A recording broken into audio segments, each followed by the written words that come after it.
नमस्कार, मैं वैदिक एस्ट्रोलॉजर के सिंह आप सभी का स्वागत करता हूं मेरे यूट्यूब चैनल पे ओम एस्ट्रो ज्योति पे। देखिए, हमने बात किया था राहु का गोचर कैसा होगा और राहु का गोचर कुंभ के राशि में क्या फल देगा, इसके बारे में हमने बात किया था। लेकिन आज जो हम लोग का विषय है वीडियो बनाने का वो ये है कि राहु अब हर एक घर में, हर एक राशि में क्या फल करेंगे।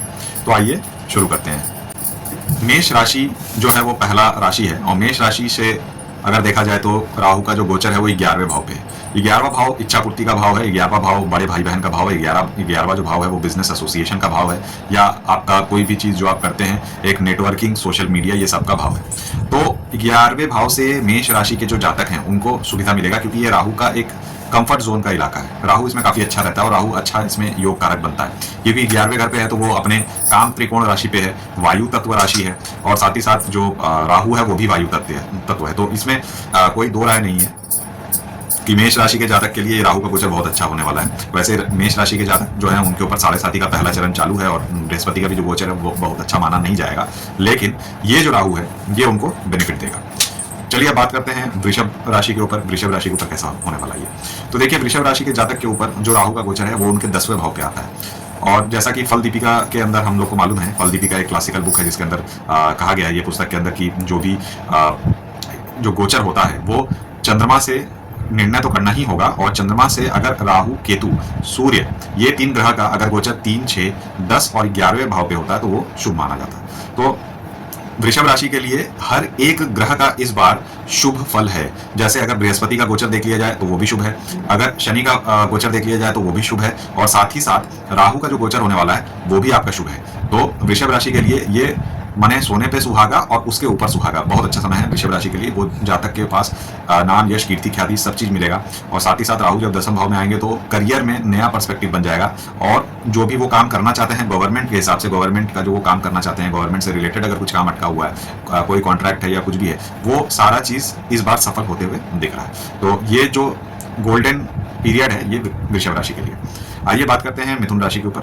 देखिए, मिथुन राशि के जातक के लिए ये जो गोचर है वो इनके 9वें भाव पे आता है। तो राहु 9वें भाव पे बहुत अच्छा नहीं करता, बहुत खराब नहीं करता। अब क्योंकि ये त्रिकोण का राशि पड़ता है और राहु और केतु ऐसे ग्रह हैं जो त्रिकोण में आकर के योग कारक बन जाते हैं, तो राहु जो है वो योग कारक के जैसा ही फल करेंगे।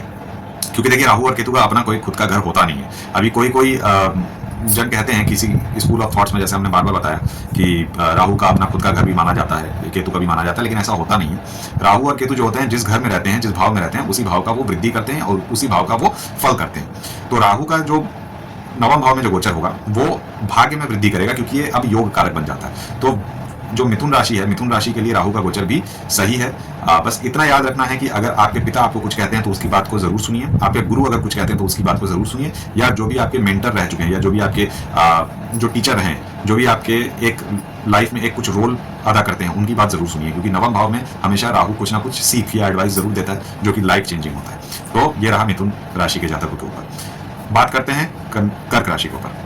देखिए, कर्क राशि के जातक के लिए राहु का जो गोचर है वो उतना अच्छा नहीं माना जाएगा। क्यों? राहु यहाँ पे अष्टम भाव में आते हैं। अष्टम भाव का गोचर जो है वो बहुत अच्छा नहीं माना गया है, और अष्टम भाव में आने से नाना रकम की परेशानियां, दुख, जैसे कि आपके कोई भी चीज में अचानक से चीज में प्रॉब्लम आ जाना, मतलब अचानक से कोई भी चीज है वो आपके गड़बड़ हो जाना। एक आपका सही रास्ता में आप चल रहे हैं और अचानक से वहां एक्सीडेंट का योग बन जाना। कोई भी चीज जो आप खुद नहीं चाहते हैं घटाने के लिए, लेकिन एक घटना है, वो घटना घट जाती है जिसके कारण से आपका परेशानी बढ़ जाता है। और ये भी हम लोग को याद रखना है कि 8वां घर का जो स्वामी है वो शनि है, और कर्क राशि के लिए शनि जो है वो शुभ ग्रह नहीं माना जाता।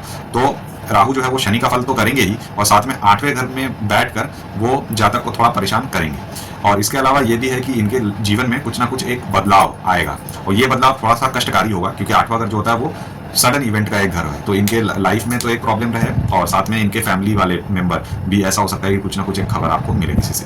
तो कर्क राशि के लिए ये थोड़ा सा संवेदनशील समय है, तो खास ध्यान रखना चाहिए। बात करते हैं सिंह राशि के ऊपर।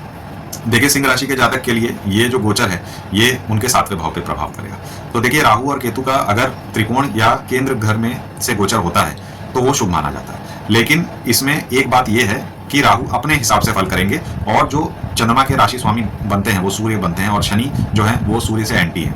तो राहु जो है वो शनि का ज़्यादा फल कर देगा और सूर्य के अगेंस्ट में काम करेगा। तो देखिए, आपका सिंह राशि के जातक के लिए जो 7वां भाव है उसमें थोड़ा पीड़ा आ सकता है। पीड़ा मतलब थोड़ा सा आपको प्रॉब्लम आ सकता है। जैसे 7वां घर से आप क्या देखते हैं, 7वें घर से आप अपने दाम्पत्य जीवन को देखते हैं, फॉरेन को भी देखते हैं, फॉरेन ट्रैवल को भी देखते हैं, या इवन आप अपने बिजनेस को देख सकते हैं। तो देखिए, सिंह राशि के जातक के लिए ढैया तो चल ही रहा है, बृहस्पति का जो गोचर है वो आपको थोड़ा प्रोटेक्शन करेगा, लेकिन जो आपके 7वें भाव पे है, 7वें भाव पे राहु का जो कंडीशन बनता है वो थोड़ा आपको मैरिज या मैरिज रिलेटेड प्रॉब्लम से सफर करवा सकता है। तो ये सिंह राशि के लिए थोड़ा ध्यान देना होगा। और अदरवाइज अगर आप अपना बिजनेस करते हैं तो बिजनेस आप पार्टनरशिप में करें तो बहुत सोच समझ के करें। सिंगल करें तो कोई प्रॉब्लम नहीं है, लेकिन फिर भी जो भी काम करना है वो सोच समझ के और दिमाग और धीरज से करना है। अब आते हैं, बात करते हैं कन्या राशि के लिए क्या है गोचर का असर राहु का।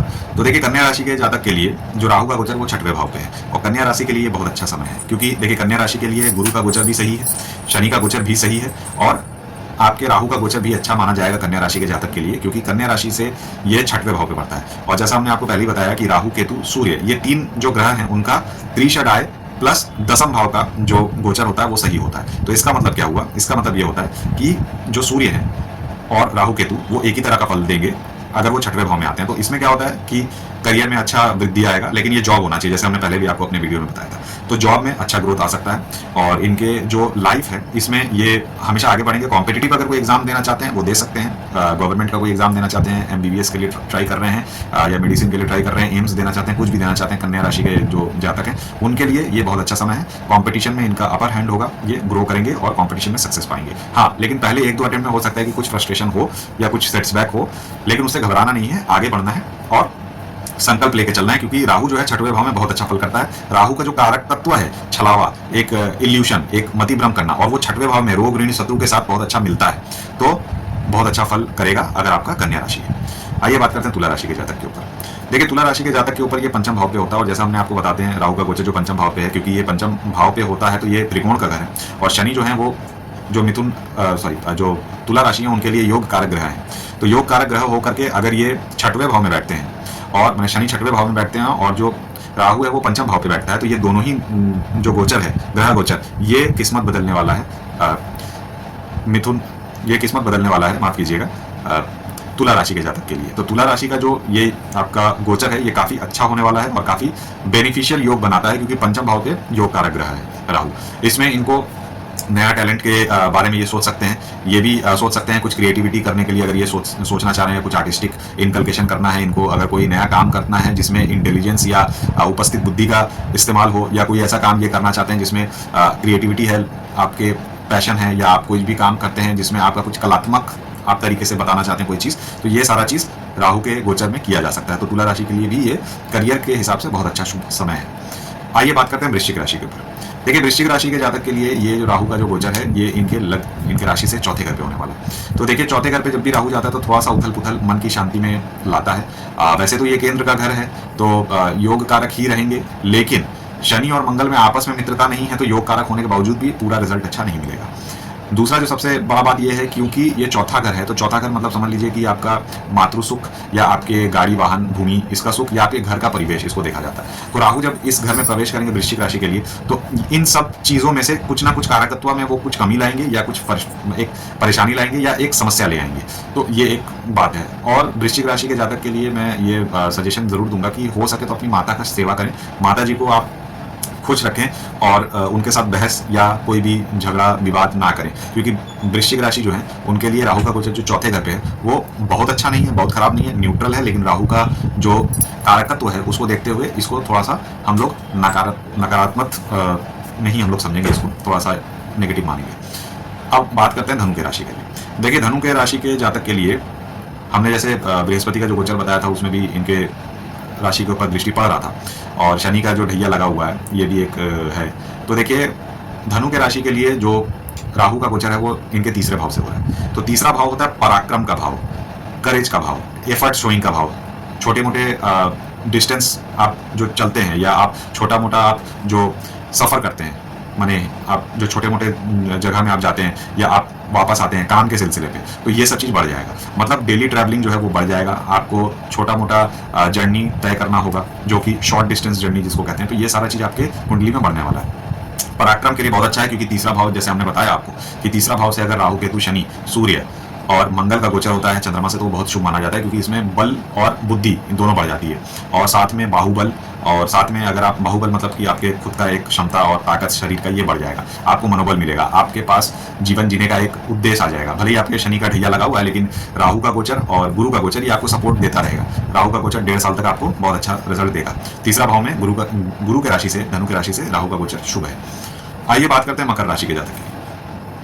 देखिए, मकर राशि के जातक के लिए जैसे हम बार बार कहते हैं कि अभी 29 मार्च को ही शनि का जो 7.5 है वो खत्म हुआ है, और एक अच्छा चीज खत्म हुआ है, और आप समझ लीजिए कि एक राहु का गोचर हो रहा है। तो देखिए, राहु का गोचर हमने 7.5 को अच्छा कहा है क्योंकि उसमें आप बहुत सारा सीख लेते हैं, तो आप गलत मत समझिएगा। तो देखिए, राहु का जो गोचर है, राहु का गोचर लग्न से दूसरे भाव में है। तो देखिए, जो दूसरा भाव होता है वो न्यूट्रल भाव होता है, लेकिन जब गोचर के हिसाब से देखा जाए तो दूसरे भाव में आपके धन होते हैं, कुटुंब होते हैं और वाणी होती है। तो धन, कुटुंब, वाणी के घर में जब राहु घुसता है तो वाणी को उग्र करता है, आपका जो बोलने का तरीका है वो बदल जाता है। वो हो सकता है थोड़ा सा आप एग्रेसिव जा रहे हो, या आप हो सकता है कि कुछ झूठ बोल रहे हो, या आप कुछ हो सकता है आपके बात से मिसअंडरस्टैंडिंग हो रही है।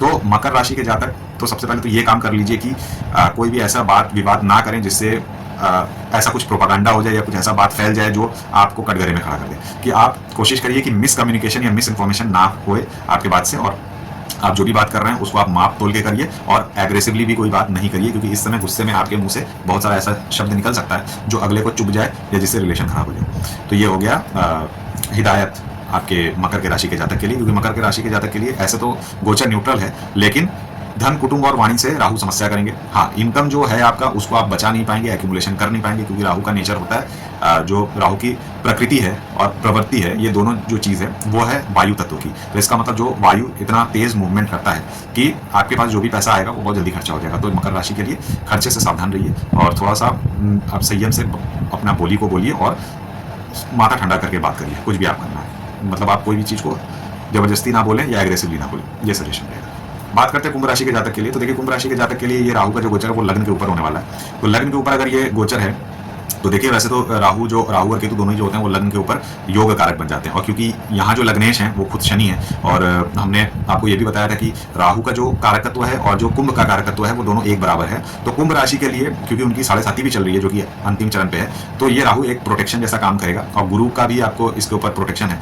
तो राहु का जो गोचर है कुंभ राशि के लिए, ये खुद के स्वास्थ्य में इनके अच्छा परिणाम देगा, नया नया आइडिया आ जाएगा, विजन क्लियर होगा, इनके जो भी काम जो पेंडिंग है, जो काम बहुत सारे अटके हुए हैं 7.5 के लिए, वो भी क्लियर हो जाएगा, और वो भी आपको जल्दी जल्दी होने का संभावना जो है वो बढ़ जाएगा, क्योंकि राहु जो है वो कोई भी चीज़ को बहुत एग्रेसिवली या बहुत फास्ट करता है, स्लो काम वो करना नहीं चाहता। तो जो भी आपके सालों साल 5-6 साल से जो आप काम नहीं कर पा रहे थे या काम अटक गया कोई चीज़ के कारण, वो राहु के गोचर के साथ साथ होता दिखता है मुझे।